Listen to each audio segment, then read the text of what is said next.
भले ही supreme court के निर्णय आने के बाद ये परिस्थितियां बनी, लेकिन प्रधानमंत्री ने तन मन धन से इसको स्थापित करने का समय दिया। और आप जो देख रहे हो, इससे पहले भी जब उन्होंने यहाँ पहली वो की थी, स्थापना की थी, पहली ईंट रखी गई थी, तो भी आकर साथ दंडवत किया था, क्योंकि ये सामान्य नगरी नहीं है, ये भगवान राम के जन्म स्थान है, जहाँ का कड़कड़ सनातन के लिए, भारत के लिए महत्वपूर्ण है। बिना राम की संस्कृति की क्या भारत को कोई जान सकता है, समझ सकता है? तो अयोध्या वो जगह है जहाँ से भगवान राम का सारा प्रभुत्व दुनिया में जाता है। तो इस लिहाज से देखा जाए तो ये बड़ी उपलब्धि भी है प्रधानमंत्री के लिए कि दोबारा श्री राम जी के दर्शन कर रहे हैं, उनका वंदन कर रहे हैं, उनकी पूजा अर्चना की। तो एक बड़ी उपलब्धि अयोध्या के लिए भी है, प्रधानमंत्री के लिए भी है, उनके जो आदर्श है जिनको लेकर के वो छोटे समाज में गरीब तबका है उसके लिए काम करते हैं, जिनके आदर्श को लेकर उनके दरबार पर मत्था टेक रहे हैं। रामेंद्र, हमने देखा कि जब से रामलला के दर्शन के लिए लोग यहाँ पर पहुंच रहे हैं, जब से 22 जनवरी के बाद से प्राण प्रतिष्ठा के दरबार पर मत्था टेक रहे हैं। रामेंद्र, हमने देखा कि जब से रामलला के दर्शन के लिए लोग यहाँ पर पहुंच रहे हैं, जब से 22 जनवरी के बाद से, प्राण प्रतिष्ठा के बाद से लगातार लोगों के आने का जो सिलसिला है वो बदस्तूर जारी है और वो बढ़ता जा रहा है। लगभग एक अनुमानित जो आंकड़े थे वो 2 लाख प्रतिदिन के हिसाब से आए थे कि 2 लाख लोग लगातार दर्शन करते हुए रामलला के नजर आए। ऐसे में आज की अगर हम संख्या बल की बात करें, क्योंकि साफ तौर पर आज प्रधानमंत्री नरेंद्र मोदी का आपसे कुछ देर में रोड शो भी शुरू हो जाएगा, तो ऐसे में कितनी बड़ी तादाद में लोग यहाँ पर पहुंचे हैं? देखिए, अब करीब 5 बजे से बंद कर दिया गया है दर्शन, प्रधानमंत्री की सुरक्षा बाकी मापदंडों के कारण। लेकिन आप देख रहे हैं कि अभी अब रोड शो के जब आप विजुअल देखेंगे तो दोनों सड़कें लबालब भरी है। और यही नहीं, फैजाबाद से लेकर के, जो फैजाबाद पुराना शहर है, वहां से लेकर के जो रामपथ है, रामपथ में जिधर से भी मोदी जी को निकलना था वो सारे भरे हुए हैं, सारे जितने होटल हैं वो भरे हुए हैं। तो आप कल्पना कर सकते हो कि प्रधानमंत्री मोदी को भी और राम जी के दर्शन के साथ साथ प्रधानमंत्री मोदी जी का जो रोड शो उसको देखने के लिए लोग दीवारों पर चढ़े हैं, महिलाएं छतों और दीवारों पर चढ़ी हुई हैं। तो एक बड़ी संख्या है। इसका आंकड़ा तो मेरा मंदिर प्रशासन वो जारी करेगा कितने लोगों ने, लेकिन 1.5 से 2 लाख लोग पर डे देख रहे हैं। आज ये संख्या बड़ी है, बढ़ गई है। और पूरे होटल बुक है, पूरे सड़क बिल्कुल बदला हुआ, पूरी सड़क में कई जगह नहीं है चलने की। ये क्या है गौरव? बिल्कुल रामेंद्र, आप बने रहिए हमारे साथ। शैलेंद्र मिश्रा हमारे सहयोगी हमारे साथ जुड़ गए। शैलेंद्र का रुख करते हैं। शैलेंद्र, कितना भव्य और दिव्य नजारा आज के दिन नजर आ रहा है? निश्चित तौर पर प्रधानमंत्री नरेंद्र मोदी अयोध्या पहुंचे हैं, रामलला का दर्शन और पूजा उन्होंने किया है। और हम जानते हैं कि ये बहुत महत्वपूर्ण दिन है प्रधानमंत्री के लिए। जब हमने देखा कि 22 जनवरी को रामलला की प्राण प्रतिष्ठा हुई थी, देश और दुनिया ने गौरव देखा था अयोध्या का। और तब से जब भव्य नव्य और एक ऐसी अयोध्या बन रही है जो जिसकी चर्चा पूरी दुनिया में है और दुनिया के सबसे बड़े धार्मिक पर्यटन केंद्र के तौर पर हम देख रहे हैं कि अयोध्या तेजी से दुनिया के मानचित्र पर उभर रहा है। प्रधानमंत्री नरेंद्र मोदी के प्रयासों की हर कोई जिक्र करता है। तमाम लोगों से हमने बात की जो दूर दराज से, गोरखपुर से, गुजरात से, कोलकाता से, पंजाब से यहाँ पर आए हुए थे, वो इस बात का जिक्र कर रहे थे कि अयोध्या बदली नजर आ रही है और 500 वर्षों का जो सपना है वो प्रधानमंत्री नरेंद्र मोदी के नेतृत्व में पूरा हुआ है। और जब उन्हें पता चला कि प्रधानमंत्री नरेंद्र मोदी आज अयोध्या आ रहे हैं रामलला के दर्शन करने, पूजन करने और उसके बाद रोड शो करेंगे, तो वो लोग रुक गए।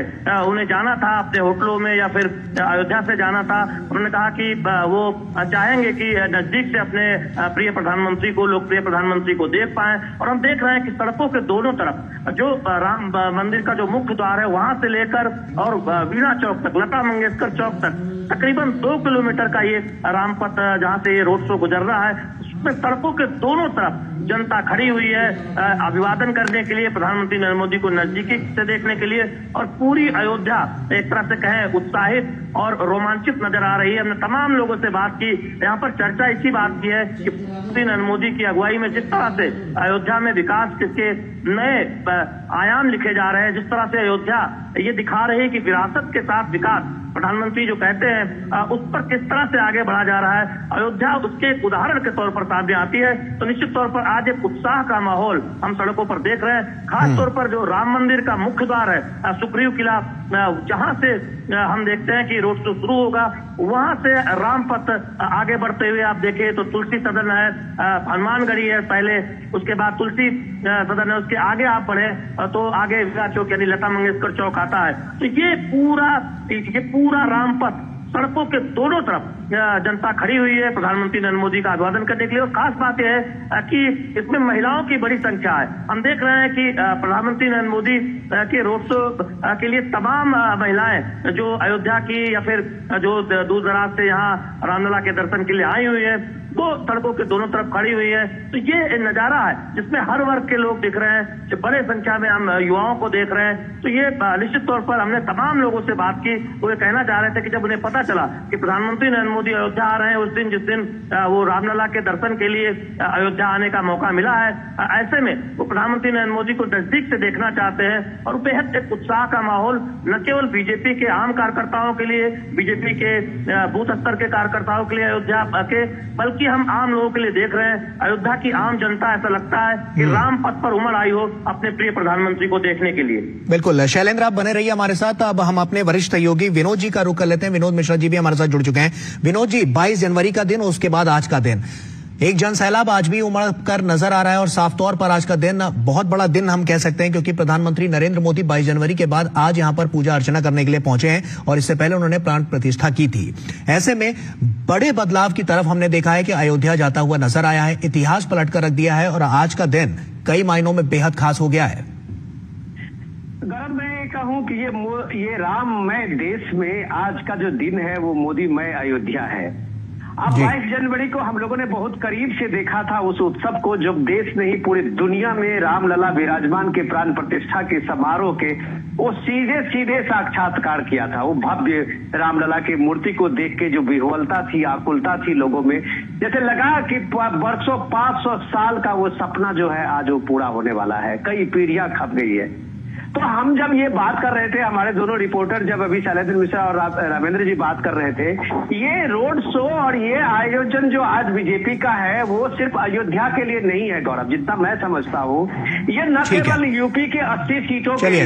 विनोद जी आपको रोकना चाहूंगा, आप सीधे रुक करते हैं और देखते हैं प्रधानमंत्री नरेंद्र मोदी अब रोड शो करने जा रहे हैं, जिसकी सीधी तस्वीर अब आपके सामने है और आप देख सकते हैं जन सैलाब सड़क के दोनों ओर यहां पर नजर आता हुआ दिख रहा है। और ये कई मायनों में बेहद खास इसलिए भी है कि 22 जनवरी का वो दिन और उसके बाद आज का दिन, तो प्रधानमंत्री नरेंद्र मोदी ने वो करके दिखाया है जो कोई नहीं कर पाया और उसके बाद से आज का क्षण भी इसलिए महत्वपूर्ण हो जाता है। और ये वही अयोध्या की जनता है जो यहाँ पर व्याकुल थी प्रधानमंत्री नरेंद्र मोदी को एक उनकी झलक पाने के लिए। और रामलला के दर्शन के बाद अब जब प्रधानमंत्री नरेंद्र मोदी इस रोड शो में आगे बढ़ते हुए नजर आ रहे हैं तो साफ तौर पर यह काफी महत्वपूर्ण नजर आता है। और आप जनसैलाब देख रहे हैं किस तरह यहाँ पर प्रधानमंत्री नरेंद्र मोदी की एक छवि पाने के लिए पहले से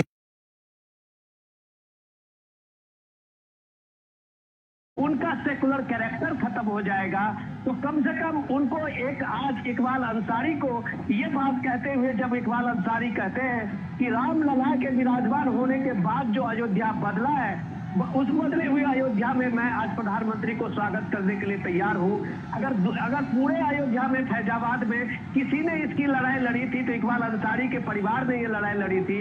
और आज भव्यता को देख के, अयोध्या के पुनर्निर्माण को देख के, वो इकबाल अंसारी के परिवार रामलला विराजमान के साथ साथ आज मोदी के स्वागत में यहाँ पे खड़े हुए हैं और ये बात कहते हुए मीडिया से है। तो ये देखिए कि नैरेटिव क्या आपने जो देश को, संस्कृति को आपने एक हाशिए पर डाला, तो जो सबसे पहला लिटिगेंट था वो स्वागत के लिए खड़ा है। यह बात इस वोट के और ये वोट बैंक की सियासत को समझना पड़ेगा कि आप अयोध्या को नहीं नकार सकते, आप श्री रामलला को नहीं नकार सकते, आप बीजेपी से, आपको पीएम मोदी से कोई बैर हो सकता है, लेकिन आपको भारत संस्कृति से बैर करेंगे तो वो दिखेगा। बिल्कुल विनोद जी, आप बने रहिए हमारे साथ। शैलेंद्र मिश्रा हमारे सहयोगी लगातार हमारे साथ जुड़े हुए हैं। शैलेंद्र, हम देख पा रहे हैं तस्वीरों के जरिए कि जनसैलाब यहाँ पर उमड़ा हुआ नजर आ रहा है और साफ तौर पर जो लोग हैं वो प्रधानमंत्री नरेंद्र मोदी का जयकारा करते हुए भी नजर आ रहे हैं। तस्वीरें बहुत कुछ कह रही हैं और हलचल तमाम है यहाँ पर, लोगों के दिलों में बहुत कुछ है। क्या नजारा नजर आ रहा है? निश्चित तौर पर ये तस्वीरें बहुत कुछ कह रही हैं और आप देखिए प्रधानमंत्री नरेंद्र मोदी के काफिले आगे चल रही हैं रही है और प्रधानमंत्री के साथ एक तरफ मुख्यमंत्री योगी आदित्यनाथ हैं तो दूसरी तरफ हैं अयोध्या फैजाबाद लोकसभा क्षेत्र के प्रत्याशी लल्लू सिंह जो तीसरी बार यहाँ से जीत की तिकड़ी बनाने के लिए प्रयास बीजेपी के उम्मीदवार पर। और ये तस्वीरें बताती हैं कि बीजेपी कितनी प्रसन्नचित हुई होगी जब इन तस्वीरों में दोनों तरफ न केवल बीजेपी कार्यकर्ता बल्कि अयोध्या की आम जनता और यहाँ पर दर्शन के लिए आए हुए लोग जो दोपहर में कह रहे थे कि जैसे ही उन्हें पता चला कि प्रधानमंत्री नरेंद्र मोदी आने वाले हैं दर्शन के लिए रोड शो करेंगे वो रुक गए। तो ये दिखाता है कि प्रधानमंत्री नरेंद्र मोदी के प्रति कितना प्रेम है आम लोगों में जो इस बदली हुई अयोध्या के जरिए प्रदर्शित हो रहा है जो इस भव्य जी प्रेम को सामने रखते हैं। तो निश्चित तौर पर बीजेपी ये इन तस्वीरों के जरिए एक संदेश भी दे रही है कि देखिए प्रधानमंत्री नरेंद्र मोदी 22 जनवरी में जब प्राण प्रतिष्ठा के बाद अब अयोध्या आए हैं रामलला के दर्शन के बाद जनता से रोड शो के जरिए मुखातिब हो रहे हैं और दूसरी तरफ तमाम वो दल हैं उनके जो शीर्ष नेता हैं वो अयोध्या आने से बचते रहे हैं। तो ये एक बहुत बड़ा एक तरह से संदेश भी है कि देखिए तमाम जो इंडी गठबंधन के नेता हैं आखिर वो कोई अयोध्या नहीं आते। और दूसरी बात यह है कि हम जानते हैं कि अयोध्या और उसके आसपास की जो सीटें हैं बगल में गोंडा है अम्बेडकर नगर है बस्ती है बाराबंकी है इन सीटों पर भी देखें तो निश्चित तौर पर एक तरह से बीजेपी का 2014 से आप प्रदर्शन देखें तो बहुत शानदार रहा है। अम्बेडकर नगर को छोड़कर आप देखें तो बीजेपी के खाते में सीटें आती रही हैं। तो बीजेपी जरूर चाहेगी कि अवध और पूर्वांचल के इस मुहाने की सीट से एक संदेश जाए और उसका जो बीजेपी का जो प्रदर्शन है 80 की 80 सीटें उत्तर प्रदेश में बीजेपी जीतने की कोशिश कर रही है उस और बीजेपी आगे बढ़े। तो निश्चित तौर पर अगले चरणों के लिए ये बहुत महत्वपूर्ण एक रोड शो जो आज हम अयोध्या में देख रहे हैं जिसमें सड़कों के दोनों तरफ फूल वर्षा हो रही है। अलग अलग जगह पर हम देख रहे हैं कि तमाम कलाकार अयोध्या की संस्कृति का प्रदर्शन करते हुए अयोध्या की कला का प्रदर्शन करते हुए तो ये अपने आप में दर्शाता है कि कितनी उत्साहित है अयोध्या की जनता प्रधानमंत्री नरेंद्र मोदी को देखने के लिए अपने बीच आकर। और ये संकेत भी है कि प्रधानमंत्री नरेंद्र मोदी ऐसे ही दुनिया के सबसे लोकप्रिय नेता के तौर पर नहीं जाने जाते और जिस विरासत के साथ विकास की चर्चा होती है उसके के तौर पर जाना जाता है। अयोध्या उसके सबसे बड़े उदाहरण के तौर पर देखा जाता है जहां 500 वर्षों का विवाद खत्म होकर प्रधानमंत्री नरेंद्र मोदी की अगुवाई में वो तमाम चुनौतियां पार करते हुए आज हम भव्य राम मंदिर का निर्माण होता हुआ देख रहे हैं। और रामलला की प्राण प्रतिष्ठा के बाद एक भव्य माहौल जिसमें हमने देखा है कि दुनिया भर में एक बड़े धार्मिक बीजेपी का यह दावा है कि आने वाले समय में जल्दी एक सबसे बड़े धार्मिक केंद्र के तौर पर अयोध्या स्थापित होगी और उसके संकेत हर दिन आने वाले यात्रियों से हर दिन आने वाले दर्शनार्थियों से मिल रहा है। लेकिन आप तस्वीरें देख रहे हैं एक तरफ लल्लू सिंह है बीजेपी प्रत्याशी है तो दूसरी तरफ मुख्यमंत्री योगी आदित्यनाथ है। प्रधानमंत्री नरेंद्र मोदी जनता का अभिवादन स्वीकार करते हुए जनता प्रधानमंत्री नरेंद्र मोदी के नारे लगाते हुए तो ये भव्य तस्वीरें हैं अयोध्या से। हमने देखा था 22 जनवरी को भव्य तस्वीरें और आज ये अयोध्या उत्साह से लबरेज नजर आ रही है उस रोमांच से लबरेज नजर आ रही है। शैलेंद्र आसपास के इलाके जो हम जिसकी बात अभी आप कर रहे थे कुछ जिलों का आपने जिक्र भी किया वहां पर कितना बड़ा प्रभाव अब की बार के लोकसभा के चुनाव में पड़ने वाला है राम मंदिर बनने के बाद से क्या नजर आ रहा है? देखिए निश्चित तौर पर अयोध्या में राम मंदिर एक आस्था का विषय रहा और बीजेपी लगातार ये कहती रही कि ये उसका एक संकल्प है कि अयोध्या में भव्य राम मंदिर बने। और जब ये कहती थी कि मंदिर वही बनाएंगे तो विपक्ष ये कहता था कि मंदिर लेकिन तारीख नहीं बताएंगे। और अब हम जानते हैं के पास हुई है कि वो जो कहती है उन वादों को उन संकल्पों को पूरा करने के लिए 100% प्रयास करती है। आप बगल में गोंडा सीट देख लीजिए जहाँ से कीर्तिवर्धन सिंह बीजेपी के सांसद है फिर से बीजेपी ने उम्मीदवार बनाया है। वो लगातार अगर आप देखें 2019 और 2014 के चुनाव बीजेपी से जीत चुके हैं। उस सीट पर बीजेपी को लगता है कि बहुत फर्क होगा। और केवल आप अयोध्या और उसके आसपास की सीटें नहीं इस पूरे रोड शो का या फिर अयोध्या में रामलला की प्राण प्रतिष्ठा के बाद हमने देखा है कि वो एक माहौल बना है पूरे देश पे, जिसमें बीजेपी ये संदेश दे रही है कि देखिए बीजेपी प्रधानमंत्री नरेंद्र मोदी की अगुवाई में अपने विरासत को संजोते हुए विकास की ओर आगे बढ़ती है। काशी विश्वनाथ में हमने देखा कि कॉरिडोर का जिस तरह से पुनर्निर्माण हुआ, तमाम हमने धार्मिक स्थलों के पर वहाँ आधारभूत ढांचे में बेहतरीन विकास होते हुए देखा है। तो एक संकेत है कि हम अपनी विरासत को, अपनी कला को, अपनी संस्कृति को संजोते हुए उसे आगे बढ़ाते हुए विकास की ओर आगे बढ़ रहे हैं। और अयोध्या तो विकास के लिए चर्चा में है। हमने तमाम लोगों से बात की कि अयोध्या में मुद्दा क्या है, तो उन्होंने सिर्फ कहा कि अयोध्या में सिर्फ एक ही मुद्दा है कि रामलला की प्राण प्रतिष्ठा के बाद यहाँ पर कितना और कितना तेजी से विकास हो रहा है। जो बदली हुई अयोध्या दिखाई देती है, उससे अयोध्या ही नहीं आसपास के तमाम जिले, वहाँ एक सीधा एक तरह से संदेश जाता है। क्योंकि आप देखें अयोध्या आने वाले जो लोगों की संख्या है वो केवल अयोध्या के पड़ोसी जिलों से नहीं, बल्कि हम देख रहे हैं पूरे देश से लोग आ रहे हैं, विदेशों से कई अलग अलग देशों से लोग आ रहे हैं और यहाँ से अयोध्या की जो तस्वीर है वो अपने जेहन में लेकर जा रहे हैं। तो निश्चित तौर पर राजनीतिक तौर पर बीजेपी को लगता है कि जो एक तस्वीर अयोध्या की, उसके विकास की, उस मॉडल की, जिस मॉडल को प्रधानमंत्री नरेंद्र मोदी आगे बढ़ाते हैं, उसके बड़े केंद्र के तौर पर बीजेपी अयोध्या को सामने रखती है। उससे जनता निश्चित तौर पर ये मानेगी कि जो संकल्प बीजेपी करती है प्रधानमंत्री नरेंद्र मोदी की अगुवाई में, उन संकल्पों को पूरा निश्चित तौर पर पास की सीटों पर बीजेपी मान जी। बगल में अम्बेडकर नगर है जहां पर पिछले चुनाव में बसपा ने ये सीट जीती थी।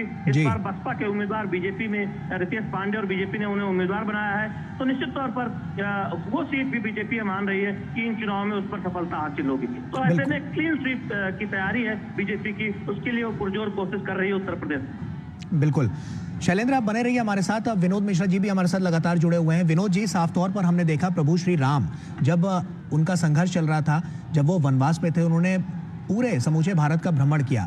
उसके बाद जब हम देखते हैं कि प्रधानमंत्री नरेंद्र मोदी लगातार जब से राम मंदिर बना और उसके पहले से जो कवायद हमने देखी, उसमें समूचे भारत को यहाँ से कनेक्ट करने की जो कवायद थी उस पर सबसे ज्यादा फोकस किया गया और साफ तौर पर दक्षिण भारत को। तो कहीं ना कहीं अब की बार ये बहुत बड़ा इंपॉर्टेंट फैक्टर साबित हो सकता है इस बार के चुनाव में।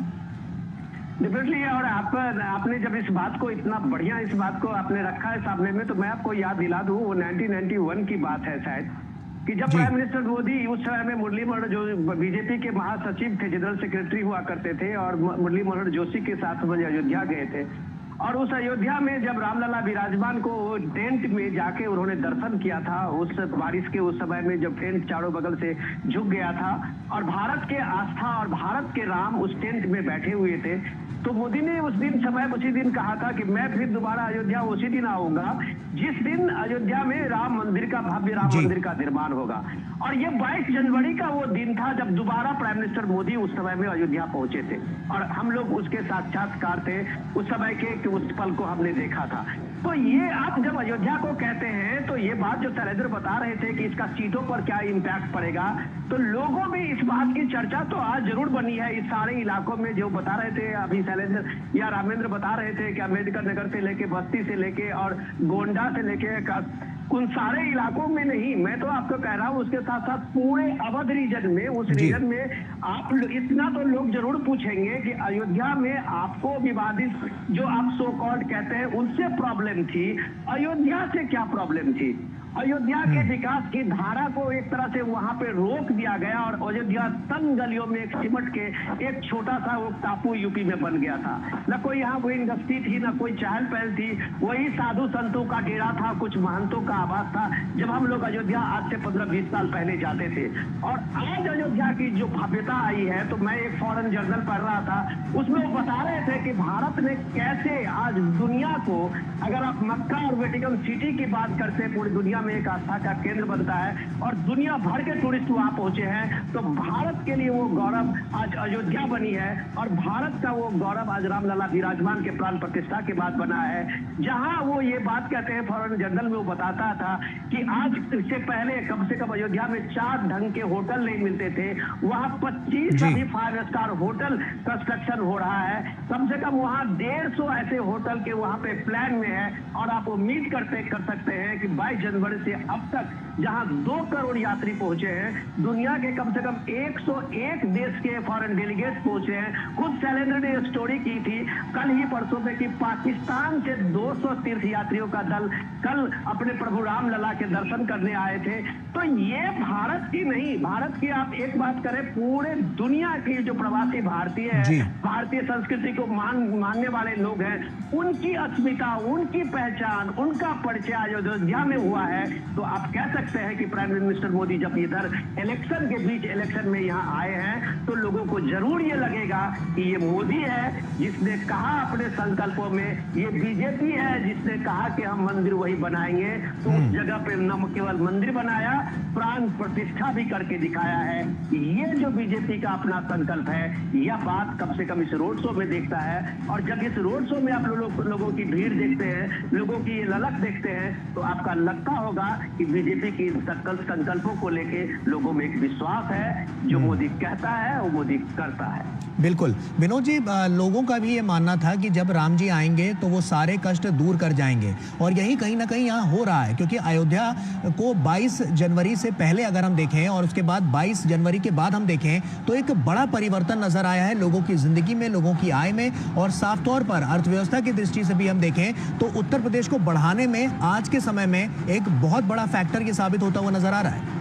देखिए, ये समझने की बात है गौरव की सोशियो इकोनॉमिक डेवलपमेंट जो होता है, जो लोग कहते हैं ना सरकारी नौकरियों में नौकरी नहीं मिल रही है, लोग बेरोजगार है, वो पूछे अयोध्या में जब से योगी सरकार आई वहां से भव्य राम मंदिर का निर्माण तो 2019 में सुप्रीम कोर्ट के फैसले के बाद शुरू हुआ था। लेकिन योगी जी के आते ही, जो सीएम कभी वहां जाना नहीं चाहते थे, योगी जी के आते ही पहली कैबिनेट की मीटिंग उन्होंने अयोध्या में जाके की। और आपको याद होगा जो दीपोत्सव शुरू हुआ था, उस दीपोत्सव में 30 लाख से 20 लाख से दीप जलाने का शुरू हुआ था प्रोग्राम, और वो दीपोत्सव सालों दर सालों बढ़ता गया। और आप देखिए कि वहां के सारे जो छोटे छोटे प्रजापति के समाज के लोग थे, कुम्हार के लोग थे, उन सारे विश्वकर्मा जो छोटे छोटे कारोबार के लिए जाने जाते थे, पूरे बस्ती से लेके अम्बेडकर नगर जो शैलेंद्र बताते हैं, वो लोग महीनों 2 महीनों तक सिर्फ दिवाली के पहले वो दीप ही बनाते थे।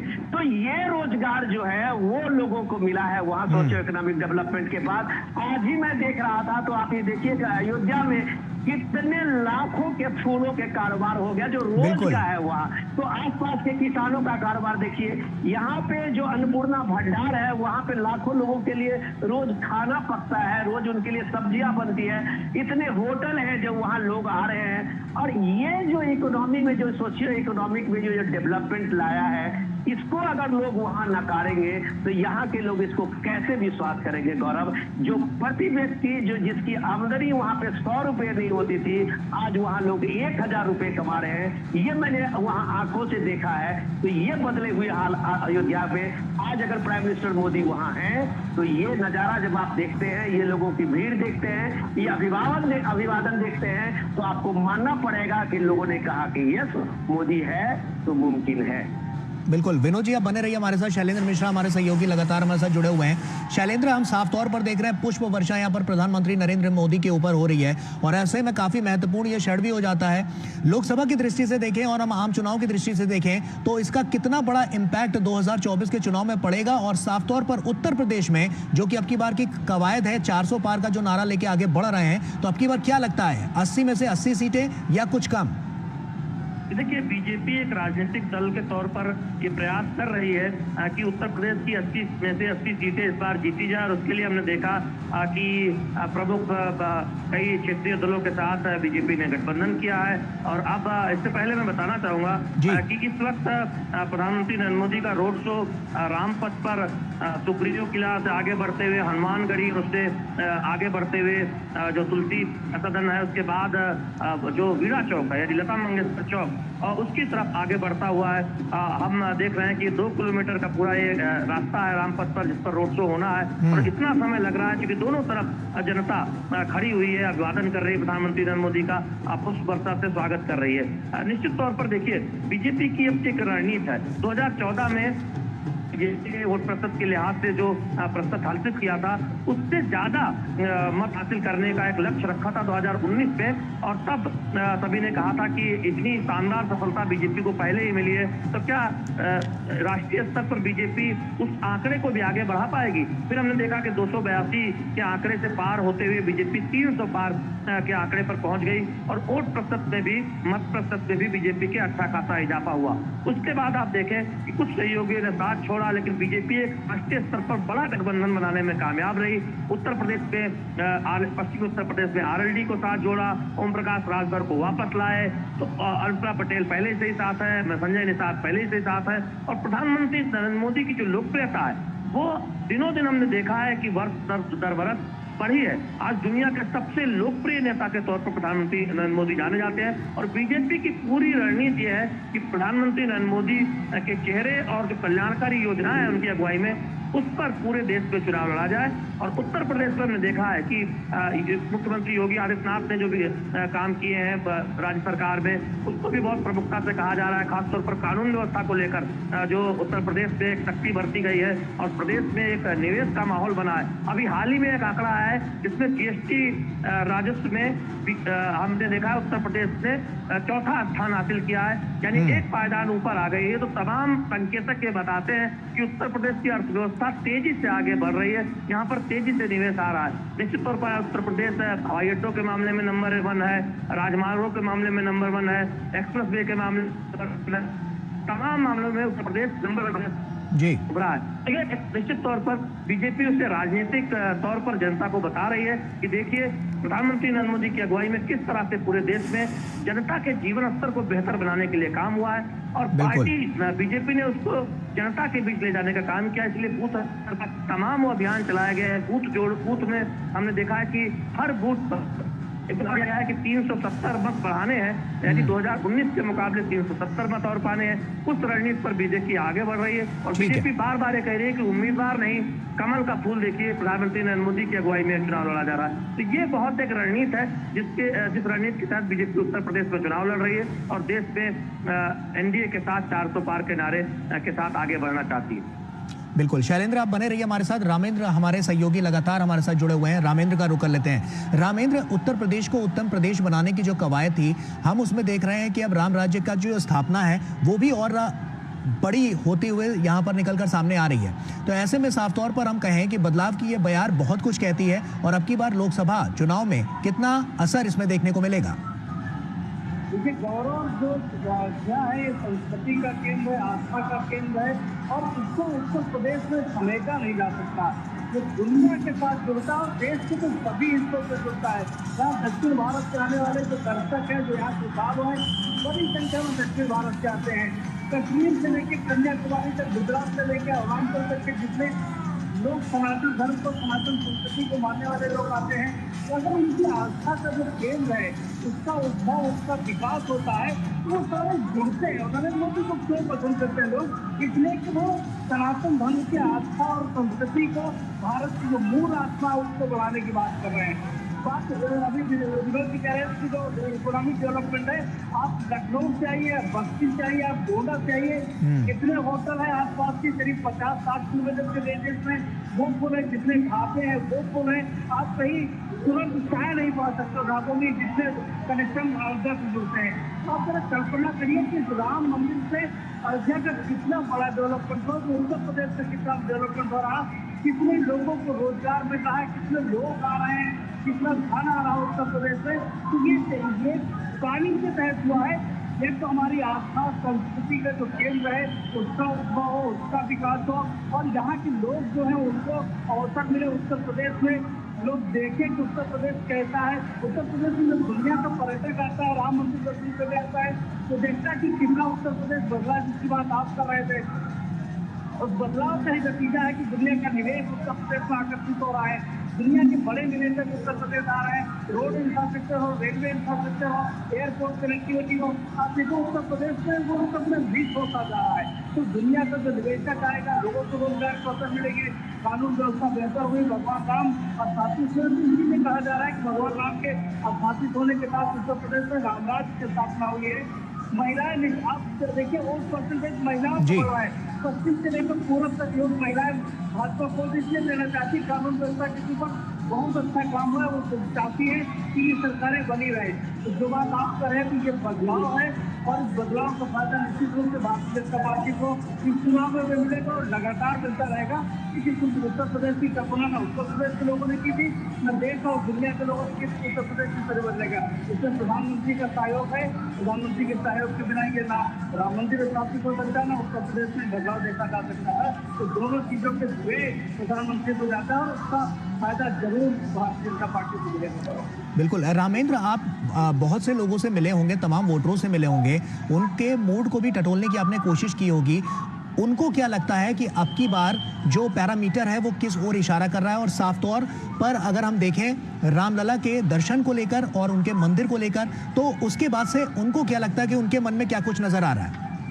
गौरव देखिए, पूरा चुनाव उत्तर प्रदेश में दो जगह बटा है। एक से एक जो बाकी दल है वो चाहते हैं कि ये चुनाव जातियों में बट जाए तो उनका एडवांटेज हो। लेकिन आप कल्पना करोगे कि लोग प्रत्याशी का चेहरा नहीं देख रहे हैं। कल रोड शो में कानपुर से आज अयोध्या है और दोनों जगह की स्थिति है कि लोग कहते हैं कि मोदी को वोट दे रहे हैं। कोई जात नहीं, कोई धर्म नहीं, डेवलपमेंट का जो विजन है, जो उन्होंने संस्कृति को खड़ा करने की बात कही है, लोगों का गौरव बढ़ा। जिसके बाद विनोद जी कह रहे थे लोग आत्मसम्मान जो उनका कमजोर हुआ था वो बढ़ा है। उनको लगता है कि हम भारत के नागरिक, हम भारत के जो आस्था है, जो संस्कृति है, उनको किस तरह भारतीय जनता पार्टी और प्रधानमंत्री नरेंद्र मोदी के नेतृत्व में बढ़ाया गया है, किस तरीके से हम अपनी आस्था का सम्मान कर पा रहे हैं, हमारी आस्था से कोई खिलवाड़ नहीं कर पा रहा है। यही ऐतिहासिक गौरव, उसका नाम नहीं लेना चाहती थी राजनीति, यही राम था जिनको काल्पनिक बताया जाता था।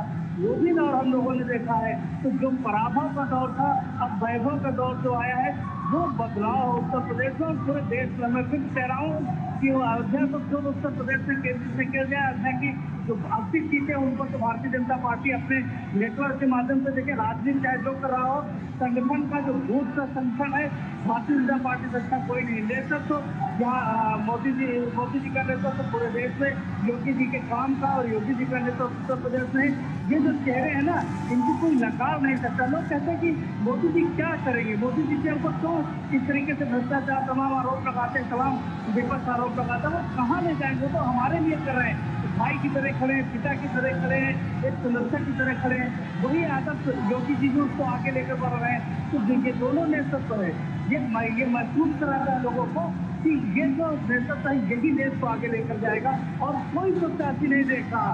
गौरव, विश्वास करिए, हमारी जितने लोगों से बात की है जी, कई जगहों पर प्रत्याशी बदले गए, उन्होंने कहा हमारे प्रत्याशी से कोई मतलब नहीं, हम प्रधानमंत्री नरेंद्र मोदी को वोट दे रहे हैं। तो ये नरेंद्र मोदी के लिए वोट है, इसमें कुछ भी हो सकता है।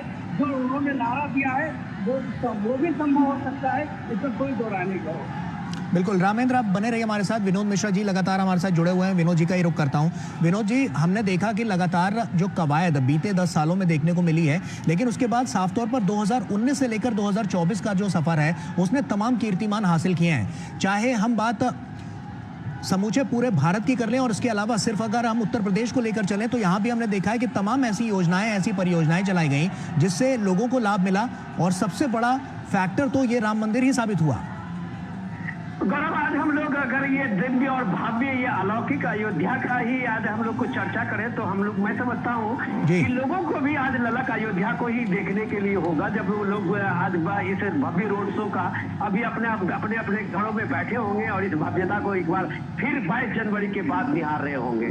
तो ये मैं आपको इसलिए बताना चाह रहा था, जो रामेंद्र अभी सोशियो इकोनॉमिक और जो सामाजिक समता समाज की बात कर रहे थे, तो अब अयोध्या आए हुए, राम मंदिर आए हुए जो लोग नैरेटिव दे रहे थे कि इसमें जो है दलितों को नहीं बुलाया गया, यहाँ पे आदिवासी को नहीं बुलाया गया, खुद प्रेसिडेंट जो राष्ट्रपति मुर्मू थी उनको नहीं बुलाया गया, और जब प्रेसिडेंट अभी पिछले हफ्ते जो वहाँ आई थी और भव्य रामलला के विराजमान की उस राम मंदिर में दर्शन की थी, तो ये सवाल तो अब उन लोगों से बनता था कि अब आप क्यों नहीं आए।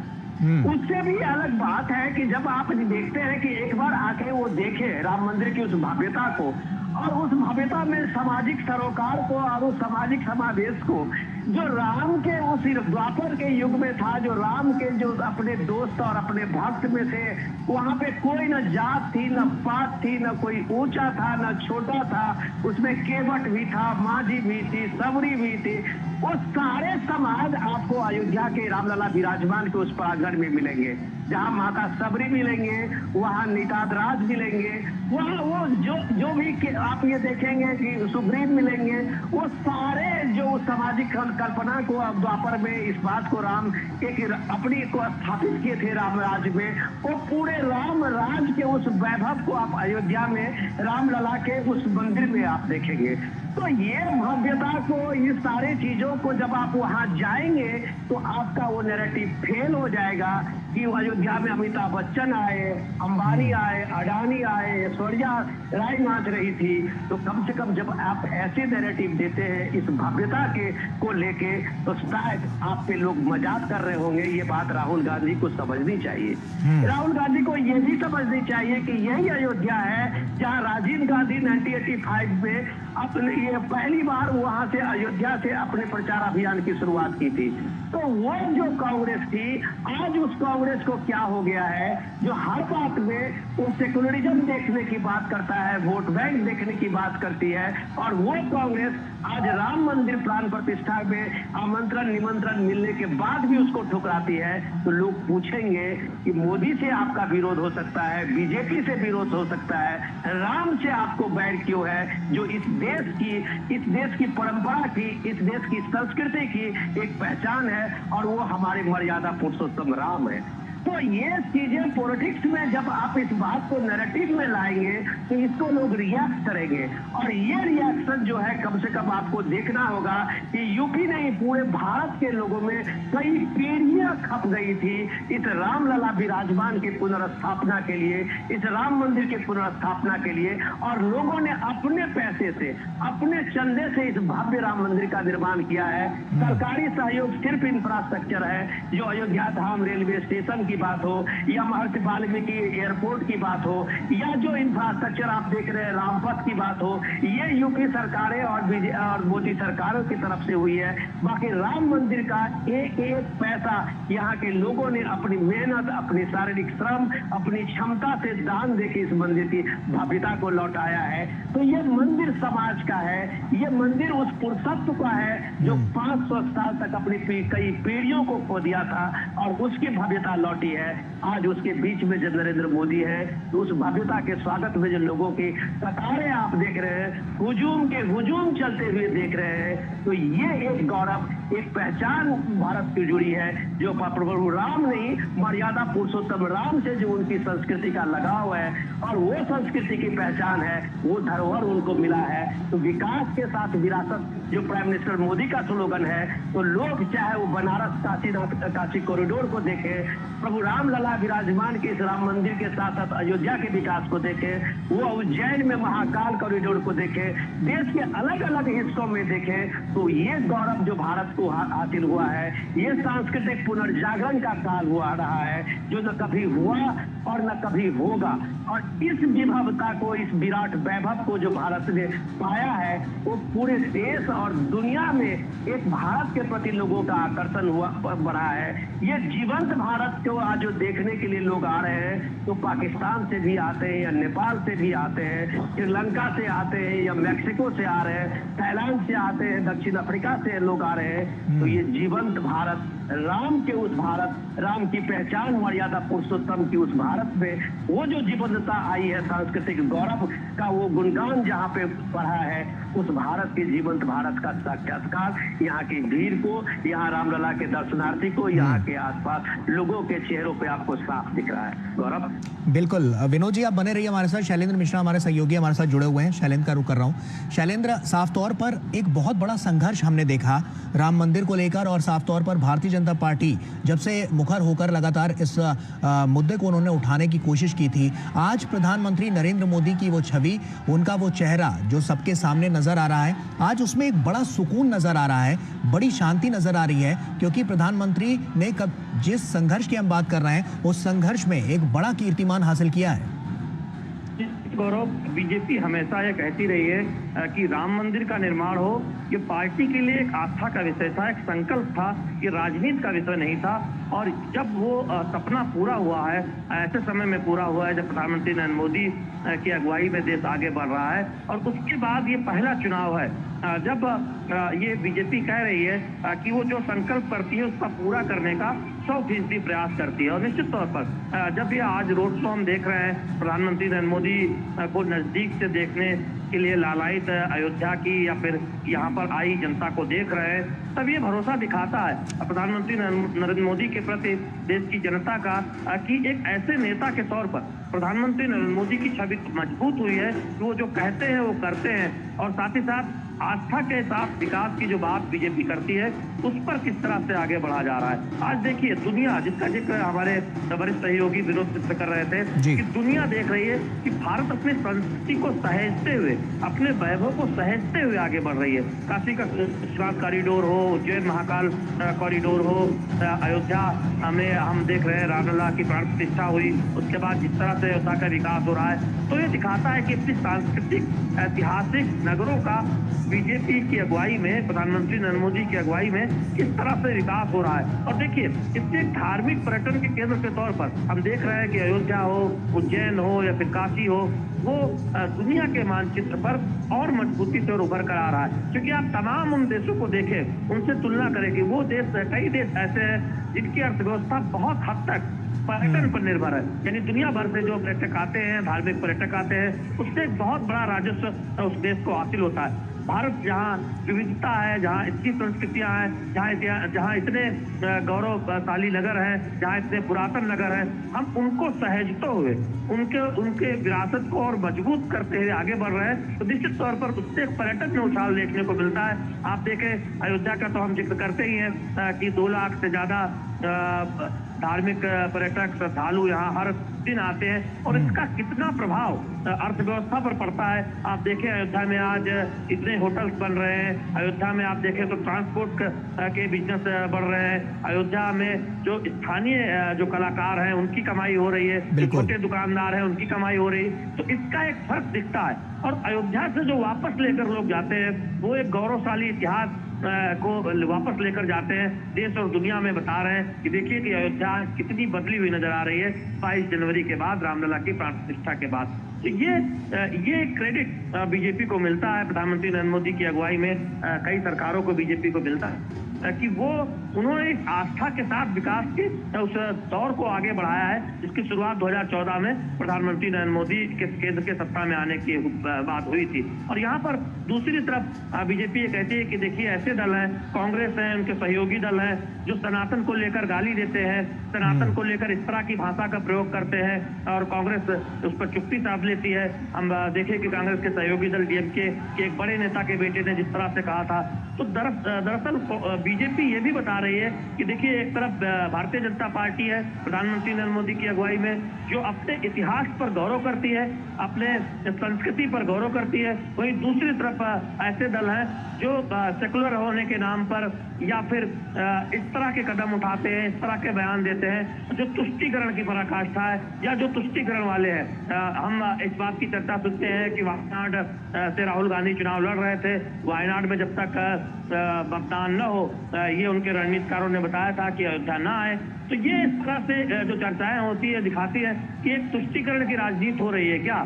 तो निश्चित तौर पर एक बीजेपी को एक मौका मिलता है, कांग्रेस को, कांग्रेस के नेताओं को, राहुल गांधी को या फिर कांग्रेस के सहयोगी दलों को, समाजवादी पार्टी को उत्तर प्रदेश में या अन्य राज्यों में बाकी सहयोगी दलों की जो विचारधारा है, जो उनकी नीति है, उन पर सवाल उठाने का कि आखिर आपने क्यों अयोध्या जैसे नगरों की उपेक्षा की, आपने क्यों। ठीक है शैलेंद्र, आप बने रहिए हमारे साथ। विनोद जी का रुख कर लेता हूं। विनोद जी, साफ तौर पर जो प्रधानमंत्री नरेंद्र मोदी की लोकप्रियता है वो दिन ब दिन और बढ़ती जा रही है क्योंकि उन्होंने तमाम काम ऐसे किए हैं और कहते हैं कि आपके काम ही आपकी सबसे बड़ी पहचान के रूप में निकलकर सामने आते हैं। ये तस्वीरें उसी की बानगी नजर आ रही हैं। गौरव, जब प्राइम मिनिस्टर मोदी कहते हैं ना कि हम जिसका शिलान्यास करते हैं उसका उद्घाटन भी करते हैं, तो ये जो डेडलाइन जो प्राइम मिनिस्टर मोदी का होता है वो एक टीम वर्क होता है। अब मैं अयोध्या के राम मंदिर के इसी भव्य निर्माण की बात आपको कहें तो आप देखिए कि प्राइम मिनिस्टर ऑफिस के नृपेंद्र मिश्रा जो उनके प्रधान सचिव थे उस समय में, जहां तक मुझे याद है, और वो नृपेंद्र मिश्रा उसके बाद उनकी जिम्मेदारी अयोध्या में राम मंदिर निर्माण की भूमिका में उनको आगे किया गया था, क्योंकि वो जो डेडलाइन था प्राइम मिनिस्टर के शिलान्यास करने के बाद उद्घाटन का, वो इसको इंश्योर करना था। और ये देखिए कि पूरा वो देख रेख, पूरा चाहे वो पैसा ट्रस्ट का था, पूरा लोगों का पैसा सब कुछ खर्चा हुआ था, लेकिन वो पूरे देख रेख, पूरे जिम्मेदारी जो है प्राइम मिनिस्टर ऑफिस के, वो जो ये थे नृपेंद्र मिश्रा, उनके नेतृत्व में ये सारी चीजें वहां पे तैयार, कंस्ट्रक्शन से लेके सारे निर्माण की भव्यता लौट रही थी।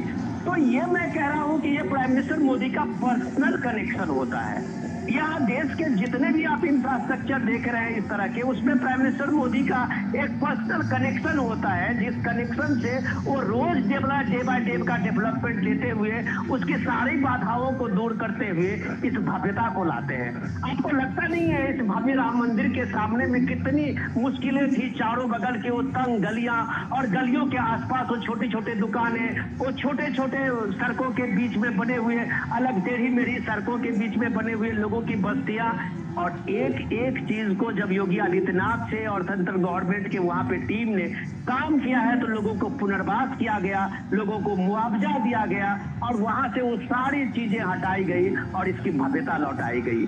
तो ये भव्यता लौटाने का जो ये बात संकल्प है, वो एक दिल से है, और जब वो दिल से जब चीजें हो तो इसकी भव्यता लौटती है। जो आपने श्री राम लला के विराजमान की उस प्राण प्रतिष्ठा में देखा, आपने उस भव्यता को काशी विश्वनाथ कॉरिडोर में देखा कि कितनी मुश्किलों से गंगा जी के सामने से काशी विश्वनाथ को गेट को लाने में क्या क्या मुश्किलें नहीं आई, कितने विरोध हुए। खुद शंकराचार्य जो वहां पे मुक्तेश्वरानंद थे, स्वामी स्वरूपानंद के शिष्य, उन्होंने लगातार उसके लिए विरोध किया।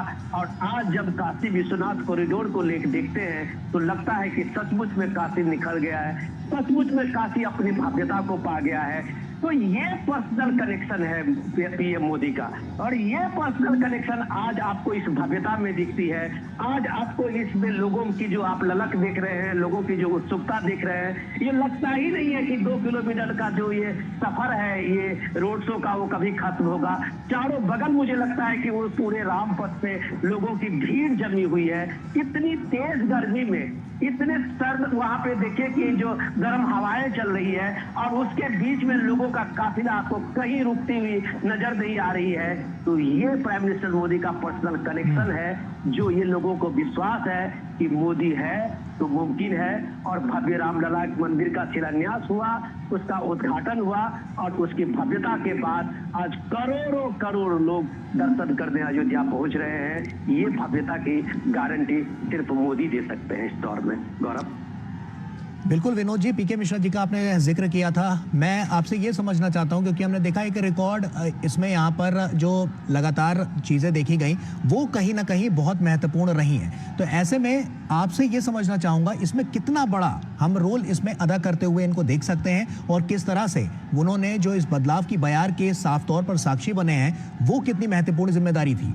तो डिफरेंटली मैं आप ये देखिए कि वो एक प्रोफेशनल टीम वर्क के साथ साथ एक उस तरह से एक आस्था और विश्वास संस्कृति के को लेके जिस आदमी में, जिस टीम में एक वो जुड़ाव रहा हो, वही ये इतने कम टाइम में इस चीज की भव्यता को लौटा सकता है। तो मैं आपको कह सकता हूँ कि नृपेंद्र मिश्रा की वो पूरी टीम हो, या रामलला विराजमान, श्री रामलला विराजमान तीर्थ क्षेत्र ट्रस्ट के लोग हो, टीम हो, उन सारे लोगों ने जो एक तरह के अभियान को, संकल्प को लिया था, और योगी आदित्यनाथ की तो टीम हो चीफ मिनिस्टर की, तो ये एक लगता था कि एक टीम किया हुआ है। और हम लोग जब जाते थे इस कंस्ट्रक्शन के दौर में, डीडी न्यूज ने कई स्पेशल स्टोरी की है अलग अलग टाइम में, और हम लोगों ने देखा है कि इस विरासत को, जो विकास के साथ विरासत को संभालने की बात अगर आप कहते हैं तो आपको अयोध्या में दिखेगी। जो उस चीज आप अगर कहते हैं विकास के साथ साथ वो बहती हुई सरयू की वो धारा, जो सरयू आपको भव्यता अपनी दिखते हुए, लोग वहां जाएंगे तो इखलाते हुए सरयू को दिखेंगे, तो वहां रामलला के पथ से, राम पथ से गुजरते हुए लोग जाएंगे, तो शायद इस टीम की जो वो मेहनत है, उस टीम की जो वो डेडिकेशन है, उस टीम का जो एक लगाव है, और जो पीएम मोदी का संकल्प है, उसने अयोध्या की इस भव्यता को लौटाया है। गौरव। बिल्कुल विनोद जी, आप जुड़े रहिए हमारे साथ। शैलेंद्र का रुख कर लेते हैं। शैलेंद्र, साफ तौर पर हम कह सकते हैं, क्योंकि रोजगार की दृष्टि से देखें तो यहाँ पर बहुत महत्वपूर्ण कदम उठाए गए हैं, और जो आने वाले कल के लिए भी बहुत महत्वपूर्ण साबित होंगे। तो ऐसे में अब की बार का जो चुनाव है, वो अब की बार कैसे इसकी दिशा और दशा तय करता हुआ नजर आएगा? देखिए, अयोध्या और उसके आसपास की अगर सीटों की हम बात करें जहां पर आज अयोध्या में रोड शो हो रहा है, तो निश्चित तौर पर इसकी चर्चा करना लाजमी है। वहां पर सिर्फ एक मुद्दा है, वो मुद्दा यह है कि प्रधानमंत्री नरेंद्र मोदी की अगुवाई में कितनी तेजी से अयोध्या बदली है, दुनिया के सबसे बड़े धार्मिक पर्यटन के केंद्र के तौर पर उभर रही है रामलला की प्राण प्रतिष्ठा के बाद। लोग उसी की चर्चा करते हैं, तो आप समझ सकते हैं कि अयोध्या से जो संदेश है वो कितनी दूर तक जा रहा है। क्योंकि अयोध्या में आने वाले जो धार्मिक पर्यटक हैं, जो श्रद्धालु हैं, वो सिर्फ अयोध्या नहीं, अवध नहीं, उत्तर प्रदेश नहीं, पूरे देश से आते हैं। तो निश्चित तौर पर वो एक यहाँ से एक अनुभव लेकर जा रहे हैं, यहाँ से एक अपना एहसास लेकर जा रहे हैं, अपनी समझ लेकर जा रहे हैं। वो एक बीजेपी के लिहाज से आप देखें तो बीजेपी का ये भरोसा मजबूत होता है कि प्रधानमंत्री नरेंद्र मोदी की अगुवाई में तमाम वो काम हुए हैं जो कल्पनीय है, जिनका वर्षों से इंतजार था, जिनका दशकों से इंतजार था, उन कार्यों को करने में बीजेपी सफल हुई है। हमने आज बात की एक पंजाब से आए एक समूह से, उन्होंने कहा कि अनुच्छेद 370 खत्म हुआ है, अनुच्छेद 370 कश्मीर में रद्द करने का काम मोदी सरकार ने किया है। वो उन उपलब्धियों का जिक्र कर रहे थे और ये कह रहे थे कि प्रधानमंत्री नरेंद्र मोदी की अगुवाई में तमाम ऐसे ऐतिहासिक बदलाव हुए हैं जिनकी कल्पना भी उन्होंने नहीं की थी। तो इस तरह के एक बदलाव के साक्षी के तौर पर हम देख रहे हैं कि तमाम लोग ये महसूस कर रहे हैं कि प्रधानमंत्री नरेंद्र मोदी के रूप में एक मजबूत नेतृत्व मिला है, जिसकी वजह से भारत की आज दुनिया में साख बढ़ी है। तो ये सब मुद्दे हम देख रहे हैं कि उभर कर आ रहे हैं। इस तरह के मुद्दे आमतौर पर चुनाव में भारत की साख कैसी है, कितनी बढ़ रही है, ये इस बार के चुनाव में हम नया फैक्टर देख रहे हैं कि लोग उसकी चर्चा कर रहे हैं। इसकी चर्चा से दिल्ली में किसी बड़े रेस्टोरेंट में बैठकर कुछ इलीट वर्ग में नहीं हो रही है, अयोध्या में हो रही है, गोरखपुर में हो रही है, गोंडा के किसी चौपाल पर हो रही है। तो ये दिखाता है कि विमर्श बदले हैं। विमर्श में ये भी आया है कि कितना मजबूत भारत उभर रहा है, कितना गौरवशाली भारत उभर रहा है, और एक आम जनता, एक आम नागरिक आत्मविश्वास से किस तरह से लबरेज हो रहा है। तो तमाम उन मुद्दों के बीच, तमाम जो रोजगार की बात होती है या अन्य मुद्दों की बात होती है, उनके बीच ये मुद्दे भी बहुत उभर कर आ रहे हैं। और जनता उन रोजगार की भी बात करती है जो बड़े आधारभूत ढांचा के विकास से पैदा हुए हैं, जो हम देख रहे हैं कि धार्मिक शहरों के कायाकल्प से पैदा हुए हैं, जिससे कि आम जनता, जो रेहड़ी पटरी वाले हैं, जो छोटे दुकानदार हैं, जो ड्राइवर्स हैं, उनको बहुत फायदा हुआ है। तो निश्चित तौर पर उसकी चर्चा हो रही है। और साथ ही साथ प्रधानमंत्री नरेंद्र मोदी की लाभार्थी जो योजना उनकी अगुवाई में, उसकी चर्चा हो रही है कि कैसे उससे जीवन बदला है। तो हम देख रहे हैं कि विमर्श बहुत बदला नजर आता है 2014 के पहले के मुकाबले और अब, और उस पर बातें हो रही हैं। जी ठीक है, शैलेंद्र बने रहिए हमारे साथ। विनोद जी, बात करें हम नृपेंद्र मिश्रा जी की, तो उनकी भूमिका कितनी महत्वपूर्ण नजर आई है? नहीं, मैं वही चर्चा कर रहा था आपके साथ में कि देखिए कि ये टीम वर्क है, और टीम वर्क में जब वो एक लीडरशिप लेने वाला बंदा, एक प्रोफेशनल टीम वर्क से, जब से ही वो पीएमओ से गए थे और पीएमओ से जाके जब उनको राम मंदिर निर्माण की उस कंस्ट्रक्शन वर्क की सारे जिम्मेदारी उनको दी गई थी, तो ये बात समझ में लोगों की आ गई थी कि इसमें कोई इफ एंड बट नहीं है। ये तय सीमा है कि पीएम ने शिलान्यास जिस दिन किया था उसी दिन ये तय हो गया था कि इसका उद्घाटन उसी पीरियड में, उसी टाइम से होना है, और वो हुआ। तो ये आपको बताता है कि इसमें उनका एक प्रोफेशनलिज्म जो है, उसके साथ में जो उनका डेडिकेशन है, इंटीग्रिटी है अपने नेतृत्व को लेके, और वो अपने कमांडर को लेके, तो उसको करते हुए जब एक सेनापति वहां पे पूरा करता है तो डेफिनेटली उसको क्रेडिट तो जाता है। रही बात, मैं दूसरी बात कर रहा था कि मैं इसमें थोड़ी चर्चा जो शैलेंद्र कर रहे थे उसकी बात आगे बढ़ाता हूँ। आज अयोध्या क्यों चुनौती बनी है पूरे इंडिया गठबंधन के लिए, कि आपको याद कराऊं गौरव कि जिस समय में रामलला विराजमान की प्राण प्रतिष्ठा की देश में तैयारी चल रही थी और पूरे देश में एक तरह से उमंग और उल्लास का वो माहौल बना था, ठीक उसी समय में राहुल गांधी की भारत जोड़ो न्याय यात्रा पार्ट 2 शुरू हुआ था। और आपको याद होगा कि वो पार्ट 2 यात्रा का जो उद्देश्य यही था कि देश में जो एक धारा बन रही है मोदी, ये राममय देश और मोदी में अयोध्या का, उसके बीच में वो भारत जोड़ो यात्रा को भारत जोड़ो न्याय यात्रा जोड़ा गया उस पे, और वो यात्रा शुरू हुई थी। वो एक तरह से कि एक मैसेज था लोगों के बीच में कि हम इस जो धारा है उसके बीच में हम एक अपना एक तीसरी धारा देंगे। और वो नैरेटिव देते देते जब वो राहुल गांधी की वो यात्रा चली, उस यात्रा में राहुल गांधी ने सीधे सीधे चोट शुरू किया कि सनातन की वैभवता और हिंदू के इस विराट स्वरूप जो अयोध्या में दिखा था, ये पूरे इंडिया गठबंधन को खतरा लगा। तो उन्होंने एक नया डिस्कोर्स शुरू किया, जाति गणना का, दलित का, वो गिनती शुरू किए कि सेक्रेटरी कितने कैबिनेट में पूरे मिनिस्ट्री में है, सेक्रेटरी ही जहाँ पे जितना होता है वही पैसा अपने अपने जाति को पहुंचाता है। इतने इलॉजिकल बात से राहुल गांधी की ये पूरी यात्रा शुरू हुई थी, जिस यात्रा में सिर्फ एक कंफ्यूजन डालना था कि ये जो यात्रा है ये मोदी के पर्सनल अपना वो एक पॉलिटिकल है। जबकि राहुल गांधी भूल गए कि उनके पिताजी के दौर में भी एक बार शिलान्यास कराने की एक बार बात हुई थी। उन्हीं के पिताजी के दौर में ये राम मंदिर का एक बार ताला खुला था। तो ये बात अगर कांग्रेस इस चीज को क्रेडिट लेने के बजाय आज अगर कांग्रेस इस चीज से भागती हुई नजर आ रही है कि कहीं राम मंदिर और ये अयोध्या की बात करते हुए उसके जो सेकुलर का सो कॉल्ड एक वोट बैंक के नजदीक में जो उसकी छवि बनी है वो कहीं टूटती नजर आएगी, तो मोदी अपने इमेज बनाने में न कभी इन चीजों को भी विश्वास किया है।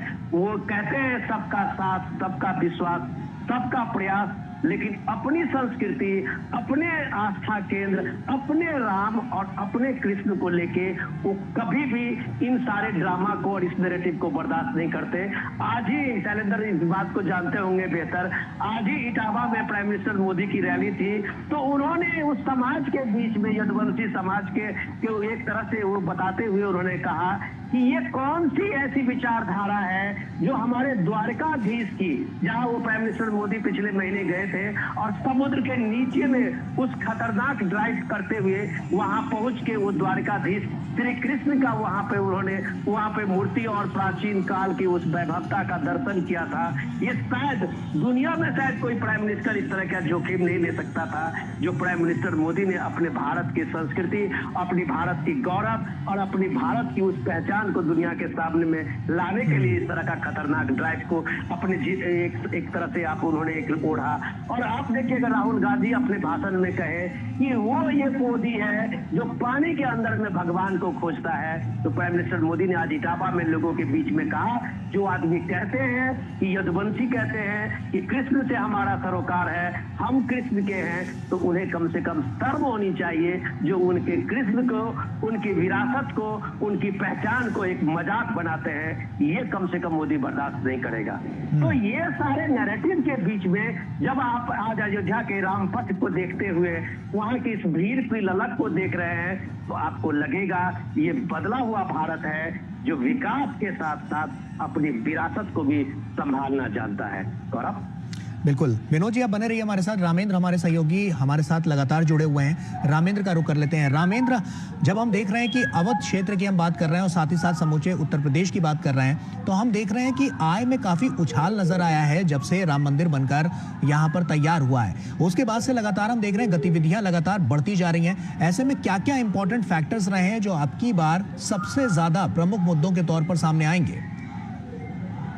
देखिए, ये बातें जो गौरव आप कर रहे हो, जो अभी विरोध भी कर रहे थे, ये बातें पिछली राजनीतिक लोग भी जो सरकारें बनाए थे वो भी जानते थे कि अगर राम मंदिर का विकास होगा, अगर काशी का विकास होगा तो बड़ा जो पर्यटन हब है, जो जिसको कहते हैं कि आध्यात्मिक पर्यटन हब, जो पूरे देश को कनेक्ट करता है, दुनिया से कनेक्ट करता है। एयरपोर्ट जो अयोध्या में बना है वहाँ कोई फ्लाइट खाली नहीं आती है, यानी देश और दुनिया से लोग आ रहे हैं। तो जाहिर है कि उसका डेवलपमेंट तो होना था, लेकिन जो देश में गौरव आक्रांता है उनको भी पता था कि अगर सांस्कृतिक केंद्र, संस्कृति के केंद्र हैं, अगर ये स्थापित रहेंगे तो भारत को शायद तोड़ा नहीं जा सकता। ये केंद्र ही पूरे भारत को एक सूत्र में जोड़ते हैं। और भारत की जो पिछली राजनीति थी वो भी ये जानती थी कि अगर संस्कृति के केंद्र खड़े रहे, अगर काशी खड़ी रही, अगर उज्जैन खड़ा रहा, अगर अयोध्या खड़ी रही, अगर माँ विंध्यवासिनी का धाम खड़ा रहा, तो फिर इसको तोड़ पाना मुश्किल है। इसलिए उन्होंने कभी इसको संस्थात्मक रूप से लिया नहीं। वो कतई नहीं चाहते थे कि काशी में भव्य गीता मंदिर बने, वो नहीं चाहते थे कि आस्था अध्यात्म के केंद्र और भारत की जो मूल आत्मा है जहाँ राम बसते हैं। राम का मतलब ही है कि राम कब्र की बात है, जिसकी बात विनोद जी कह रहे थे। राम ने एक एक वृक्ष को जो किनारे खड़ा था उसको जोड़ा। उन्होंने 4 जिलों के साथ रावण जैसी बड़ी सेना पर चढ़ाई की। तो अगर राम खड़े हो जाते हैं, अगर अयोध्या में राम बनते हैं, अयोध्या का राम मंदिर बन जाता है, ये संस्कृत का केंद्र खड़ा होता है तो पूरा देश एक सूत्र पर जुड़ता है। ये भारत की पिछली राजनीति जानती थी, राजनीति को जानते थे, इसलिए उन्होंने राम को नकारा, इसलिए उन्होंने अयोध्या को किनारे रखा कि अयोध्या में किसी भी तरीके से राम मंदिर न बनने पाए। वो जानते थे ये वैभव, ये गौरव जैसे भारत के नागरिक में वापस आएगा वो हमको छोड़ देगा कि हम तो उसी क्रम की राजनीति करें तो कुछ लोगों की राजनीति करें। जब हम कहते हैं कि संसाधनों तो पहला हक इनका है, ये नहीं चलेगा। और उनकी राजनीति उसी के सहारे चल रही थी, इसलिए वो कतई नहीं चाहते थे कि भारत में अयोध्या में राम मंदिर बने, काशी में बाबा विश्वनाथ का धाम बने, उज्जैन में कॉरिडोर बने। इस तरीके की चीजें खड़े होने से जो एक सूत्र में पिरोया गया भारत है, जिसमें सनातन संस्कृति है, जिसमें हमारा वैभव है, हमारी आस्था है, हमारी आत्मा जुड़ी है, व्यक्ति जुड़े हैं, पूरा समुदाय जुड़ा है। इसमें जाति और नहीं आती कि जो जातियों को खंडित करके देखते थे, जो भारत की खंड खंड की राजनीति करने की योजना बना करके राजनीति करते थे, वो नेपथ्य में गए हैं। तो इसलिए इसको बड़े दूसरे तरीके से देखा जाए। अध्यात्म के साथ उत्तर प्रदेश के लिए तो बड़ा गौरवशाली है जो मंदिर बना है राम मंदिर। इसके साथ जो इंफ्रास्ट्रक्चर का डेवलपमेंट आप देखिए, जितनी सड़कें अयोध्या में आने वाली है, शानदार सड़कें बनी, रेलवे इंफ्रास्ट्रक्चर हुआ, हवाई अड्डे बने हैं, तो दुनिया की पूंजी आ रही है। अब आप अगर किसी अयोध्यावासी से कहो कि आप 25,000 की 50,000 की नौकरी दिल्ली करने जाओगे तो मना कर देगा, इसलिए उसको पता है कि हम उससे ज्यादा यहाँ घर में बैठकर अपने परिवार के बीच पैदा कर रहे हैं और अपने लोगों के बीच है। तो ये बदला है गौरव उत्तर प्रदेश में, और इस बदलाव का इम्पैक्ट पूरे उत्तर प्रदेश में दिख रहा है। ऐसा नहीं कि अयोध्या से आने वाला अभी सर्दियां आएंगी तीसों टूरिस्ट के लिए लखीमपुर जाएगा, अयोध्या आने वाला काशी जाता है, अयोध्या वाला आने वाला वहाँ जाता माता रानी के दर्शन करने विश्वसनीय धाम जाता है। तो ये पूरा जो चेन सर्किट है, जो आध्यात्मिक सर्किट है, इस तरह जो आपको और नए सड़क मार्ग बनाए जा रहे हैं, जो आध्यात्मिक सर्किट है, इसमें किसी को दिक्कत ना है, लोग सुबह भी यात्रा कर सके, तो इससे पूरा उत्तर प्रदेश बदलता है और उत्तर प्रदेश की तस्वीर बदलती है, आर्थिक रूप से भी, राजनीतिक रूप से भी। जिसकी बार बार आप चर्चा कर रहे हैं कि क्या बदलेगा, तो राजनीतिक रूप से भी हो सकता है कि जहाँ भाजपा जो पिछली बार जीती तो उससे आगे बढ़ जाए, तो राजनीतिक रूप से, आध्यात्मिक रूप से, धार्मिक रूप से और इकोनॉमिक रूप से भी उत्तर प्रदेश की जो तस्वीर है वो बदलती है गौरव। बिल्कुल, और यही बदलाव की बयार तो है जो साफ तौर पर एक लोगों के जीवन में भी बड़ा बदलाव लेकर नजर आई है। तो रामेंद्र, आप बने रहिए हमारे साथ। अब शैलेंद्र मिश्रा हमारे सहयोगी लगातार हमारे साथ जुड़े हुए हैं, शैलेंद्र का रुख कर लेते हैं। शैलेंद्र, साफ तौर पर तमाम सीटों पर तो इसका असर पड़ेगा ही, और अब की बार जो हम 400 पार के नारे की जिसकी बात कर रहे हैं, जो भारतीय जनता पार्टी कह रही है कि अब की बार एनडीए 400 पार होगी, तो अब की बार इस कड़ी में हम उत्तर से लेकर दक्षिण भारत को जब जोड़ते हैं तो हमने देखा कि कम्युनिकेशन के हिसाब से भी, यहाँ पर कनेक्टिविटी के हिसाब से भी जो फ्लाइट्स हैं वो तो चलाई गई, इसके अलावा रेलवे कनेक्टिविटी को भी बढ़ावा मिला। उससे कितना फायदा मिलता हुआ नजर आएगा? देखिए, निश्चित तौर पर जब दुनिया के सबसे बड़े धार्मिक पर्यटन केंद्र के रूप में अयोध्या को विकसित किया जा रहा है, तो हम देख रहे हैं कि उसकी सीधी रेल कनेक्टिविटी हो, उसके लिए भी तमाम प्रयास किए गए हैं। अयोध्या धाम स्टेशन का पुनर्निर्माण किया गया है, वहां से तमाम अब हम आधुनिक ट्रेनें, रेलगाड़ियां देख रहे हैं जो देश के अलग अलग राज्यों से कनेक्ट करती हैं। लेकिन यहाँ पर महत्वपूर्ण बात यह है कि गौरव, बीजेपी हर चुनाव में अपनी पूरी ताकत लगाती है जनता तक अपनी बात पहुंचाने में, और कोई कोर कसर नहीं छोड़ती। और हम देख रहे हैं कि उसके सबसे बड़े स्टार प्रचारक, दुनिया के सबसे लोकप्रिय नेता धुआंधार चुनावी जनसभाएं कर रहे हैं, रोड शो कर रहे हैं। कल हमने देखा कि कानपुर में, उत्तर प्रदेश के कानपुर में एक भव्य रोड शो प्रधानमंत्री नरेंद्र मोदी ने किया, और आज अयोध्या वो आए, रामलला के दर्शन पूजा के बाद अब वो अयोध्या में रोड शो कर रहे हैं। तो बीजेपी अपने तौर पर कोई कोर कसर नहीं छोड़ रही है, जिससे वो ज्यादा से ज्यादा सीटें उत्तर प्रदेश और पूरे देश में 2014 और 19 के आंकड़ों से आगे जाते हुए 2024 में जीत सके। तो ये एक राजनीतिक दल के तौर पर बीजेपी की प्रतिबद्धता को भी दिखाता है, बीजेपी के उस पूरे संगठन की क्षमता को दिखाता है, जहां पर राष्ट्रीय स्तर के नेता से लेकर बूथ स्तर और पन्ना प्रमुख तक उनकी एक जिम्मेदारी होती है, और वो पूरे 100% अपने काम को पूरा करने के तौर पर आगे बढ़ते हैं। और लोकतंत्र में ये किसी राजनीतिक दल की एक खूबसूरती है कि वो अपने टारगेट की ओर आगे बढ़ता है, और तमाम सहयोग उसे हासिल होता है बूथ संगठन के लोगों का, और जनता उन उम्मीदों को पूरा होता हुआ देखती है जो राजनीतिक दल एक वादे के तौर पर करता है। तो निश्चित तौर पर बीजेपी की एक बहुत बड़ी ताकत बनकर ये उभरा है, जिसमें हम प्रधानमंत्री नरेंद्र मोदी की लोकप्रियता और उनकी अगुवाई में जो अभूतपूर्व काम हुए हैं, उससे एक बड़ा समर्थक वर्ग, एक बड़ा वोट बैंक जो बीजेपी का कोर वोट नहीं होता था, वो जुड़ा है। प्रधानमंत्री अक्सर ये कहते हैं कि सबका साथ, सबका विकास और सबका विश्वास, उसके साथ बीजेपी आगे बढ़ रही है। और यही हम देख रहे हैं कि उत्तर पूर्व हो, पहले हम उत्तर भारत की पार्टी के तौर पर या फिर गुजरात में देखें तो बीजेपी को एक मजबूत राजनीतिक दल के तौर पर देखते थे, लेकिन 2014 के बाद हमने देखा है कि उत्तर पूर्व हो, पश्चिम भारत हो, उत्तर भारत हो, और अब इन चुनावों में दक्षिण भारत में भी बीजेपी ये उम्मीद कर रही है कि केरल हो या फिर तमिलनाडु हो, इन राज्यों में भी बीजेपी 2019 के मुकाबले बेहतर प्रदर्शन करेगी। तेलंगाना हो या फिर आंध्र प्रदेश हो या उड़ीसा जैसे राज्य हो। तो ये दिखाता है कि कैसे बीजेपी एक राजनीतिक दल के तौर पर जनता का भरोसा चुनाव दर चुनाव, विधानसभा जहां पर चुनाव हो रहे हैं, हासिल करती जा रही है। और पिछले 2 चुनावों से वो अपने आंकड़ों पर आगे बढ़ी है। मतदान प्रतिशत के लिहाज से भी उसने ज्यादा मत हासिल किए हैं। और 2024 में एक नए आंकड़े के साथ, एक नए मतदान प्रतिशत के लक्ष्य के साथ जनता के बीच जा रही है और पूरे मनोयोग से, पूरी ताकत से, पूरी प्रतिबद्धता से, जनता के प्रति उसके कार्यकर्ताओं के समर्पण से वो आगे बढ़ने की कोशिश कर रही है, जनता तक अपनी बात पहुंचा रही है। तो निश्चित तौर पर ये संदेश अयोध्या से भी जाता है कि आस्था के साथ विकास का जो संदेश बीजेपी देखती है, उसके सबसे बड़े केंद्र के तौर पर इस वक्त अयोध्या को देखा जाता है। और जहां पर आज प्रधानमंत्री नरेंद्र मोदी रोड शो कर रहे हैं, तो ये बहुत महत्वपूर्ण है। जीत, किसी सीट पर जीत हासिल होना या कहीं किसी सीट पर पूरे प्रयास के बाद हार जाना, ये राजनीति में, चुनावी राजनीति में लगा रहता है। लेकिन जो संदेश अयोध्या की धरती से बीजेपी दे रही है वो बहुत महत्वपूर्ण है बीजेपी के एक राजनीतिक दल के तौर पर जनता के लिए, कि देखिए हम पूरी प्रतिबद्धता से प्रधानमंत्री नरेंद्र मोदी की अगुवाई में देश को आगे ले जाने के लिए काम कर रहे हैं और आपके समर्थन और आपके साथ की जरूरत है। तो ये एक संदेश देने की कोशिश बीजेपी कर रहे हैं। और यही वजह है कि एक नए नारे और नए लक्ष्य के साथ बीजेपी इस बार 2024 के चुनाव में सामने है, जिसमें उसने 400 पार का नारा दिया है, जिसमें उसने मतदान प्रतिशत को 50% बीजेपी के पक्ष में, एनडीए के पक्ष में ले जाने का प्रयास करने की बात कही है, जिसमें पन्ना प्रमुख और बूथ अध्यक्षों को ये एक लक्ष्य दिया गया है कि वो हर बूथ पर 370 वोट कम से कम ज्यादा हासिल करें।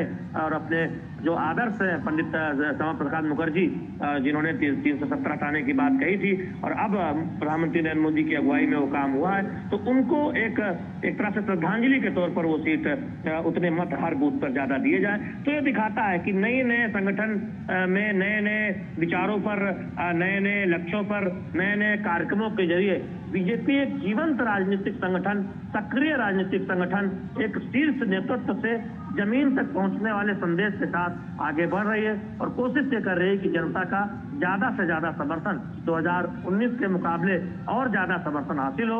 और पार्टी को ये भरोसा है कि जिस तरह से जो तमाम जगहों पर बीजेपी मेहनत कर रही है, या बीजेपी को लगता है कि जो 2 चरणों से जो संदेश आया है वो पार्टी के लिए आशाजनक है। तो निश्चित तौर पर पार्टी अपने उस प्रयास को और तेजी लाते हुए दिखाई दे रही है, जब उसके सबसे बड़े स्टार प्रचारक अलग अलग राज्यों में धुआंधार चुनाव प्रचार कर रहे हैं, चुनावी जनसभा के जरिए, रोड शो के जरिए। गौरव। बिल्कुल, शैलेंद्र बने रहिए हमारे साथ। विनोद मिश्रा जी का रुख कर लेता हूं। विनोद मिश्रा जी, ये जो साफ तौर पर जो बानगी है जो लगातार पेश होती हुई नजर आई है, और अब की बार जब हम देख रहे हैं कि जिस हिसाब से जो लगातार इसमें ग्रोथ देखने को मिल रही है, वो आने वाले समय में अयोध्या धाम को टॉप क्लास सिटी बनाने में बहुत बड़ा योगदान निभाती हुई नजर आएगी। मतलब हम चर्चा कर चुके हैं इसके साथ में, मैं जो शैलेंद्र भी बता रहे थे, मैं उसी को थोड़ा आगे बढ़ाता हूँ जी। कि देखिए, जब 2014 में प्राइम मिनिस्टर मोदी नॉमिनेशन करने के लिए बनारस पहुंचे थे, तो शायद लोगों को याद नहीं होगा कि उन्होंने कहा था कि मां गंगा ने बुलाया है। आपको याद होगा शायद जी। तो प्राइम मिनिस्टर मोदी ने नामांकन से पहले, जब प्राइम मिनिस्टर मोदी जब पूजा करने गए थे काशी विश्वनाथ के दरबार में, और लोगों ने पूछा, पत्रकारों ने वहां, तो उन्होंने कहा कि मैं माँ गंगा ने मुझे बुलाया है, मैं इसलिए आया हूँ। उस चीज को शायद समझने में हम लोगों ने बहुत गहराई से इस बात को नहीं समझा कि माँ गंगा ने मोदी को क्यों बुलाया है। तो ये बात साफ है कि अगर मुझे याद करें आप, तो 1901 में आप एक ऐतिहासिक ये दस्तावेज है, जो पहली बार जब महात्मा गांधी बनारस में और काशी में विश्वनाथ मंदिर के दर्शन करने पहुंचे थे, और वो उन्होंने जो गंदगी देखी थी वहां की, उस गंदगी देख के वो इतने एक तरह से कुपित हुए और एक तरह से इतना उनको अपने आप पे और इस देश की इस व्यवस्था पे ये लगा, तो उन्होंने कहा था कि अगर हम अपने तीर्थ स्थलों को, हम अपने सांस्कृतिक जो हमारा एक पहचान है उसको, उसकी भव्यता नहीं दे पाए, तो हमें स्वराज मांगने का कोई अधिकार नहीं है। ये महात्मा गांधी के वर्ड है। और जो महात्मा गांधी के उस नाम को अपने इस पे लगाए हुए, टाइटल में लगाए हुए अपने को सेकुलर बताते हैं, और इस सेकुलर बनने के उसमें उन्होंने विश्वनाथ को छोड़ा, अयोध्या को छोड़ा, मथुरा को छोड़ा, सारी जगह को छोड़ते चले गए। उन्हें इस बात को पता होनी चाहिए कि गांधी अपने ग्राम स्वराज, अपने स्वराज में जो देश की आजादी के लिए वो लड़ रहे थे, तो उसके साथ में उनका संकल्प एक अपने धार्मिक और सांस्कृतिक केंद्र भी था। गांधी जब ये कहते थे कि मुझे सनातनी होने का गर्व है, तो फिर आज जब ये सनातन परंपरा और सनातन को कोसते जो अपनी राजनीति करते हैं, तो कांग्रेस को कम से कम एक बात, एक शब्द राहुल गांधी का आना चाहिए था। मैं उससे अलग बात कहता हूं कि जब वो बात मोदी कह रहे थे कि हम मां गंगा ने बुलाया है, और उसकी बात आप देखिए कि वहां स्वच्छता की जो मुहिम चली, नमामि गंगे का अभियान चला। जब आप कानपुर में कल हम लोगों ने देखा था प्राइम मिनिस्टर मोदी के इसी रोड शो में, उसकी कानपुर की उस भव्यता की गवाही देते हुए जब लाखों लोग सड़क पे उतरे थे, तो वो कानपुर ही था जहां से गंगा खत्म हो जाती थी। वो जो नाले थे, जो अंग्रेज के जमाने के बने हुए नाले थे, जो पूरे कानपुर के सारे जो चमड़े फैक्ट्री से लेके जितने इंडस्ट्री के पानी उसमें जाता था, तो गंगा एक तरह से वहां विलुप्त होती थी। वो गंगा बनारस पहुंचते पहुंचते तो गंगा के कोई अस्तित्व नहीं होता था। वो माँ गंगा ने मोदी को बुलाया 2014 में, तो वो सारे नाले बंद हुए। उसको एसटीपी प्लांट से पानी का ये बना के उसको अब खेती और बाकी चीजों में यूज किया जाता है। और माँ गंगा जो है वो सीधे कर्णप्रयाग से होते हुए बनारस तक पहुंचती है, आगे जाती है। तो ये जो वैभवता है वो सिर्फ सांस्कृतिक मूल्यों का नहीं है, यह समझने की जरूरत थी, जो अभी तक हमारे राजनीतिक शीर्ष में नेतृत्व वाले लोग समझ नहीं पाए, कि एक गंगा जब 6 स्टेट से गुजरती है तो 40 करोड़ लोगों की रोजी रोटी का साधन बनती है। 40 करोड़ लोगों का उससे एक सरोकार होता है। उस गंगा को वैभवता को लौटाना था। बिल्कुल, निश्चित तौर पर, साफ तौर पर ये जो तमाम कड़ियां हैं, ये जुड़ते हुए लगातार हम देख रहे हैं कि एक बड़ा मैसेज देने की कोशिश, और साफ तौर पर एक बड़ी तस्वीर निकलकर सामने आएगी 2024 के इस चुनाव के बाद। बहुत बहुत शुक्रिया विनोद जी आपका, बहुत बहुत शुक्रिया हमारे दोनों सहयोगी रामेंद्र और शैलेंद्र आपका भी। तो साफ तौर पर काफी महत्वपूर्ण ये पूरा क्षण, और इससे जुड़ी हुई लगातार तस्वीरें हम आपके साथ साझा कर रहे थे। मुझे और मेरी पूरी टीम को दीजिए इजाजत। आप बने रहिए डीडी न्यूज के साथ। अभी के लिए फिलहाल इतना ही। नमस्कार।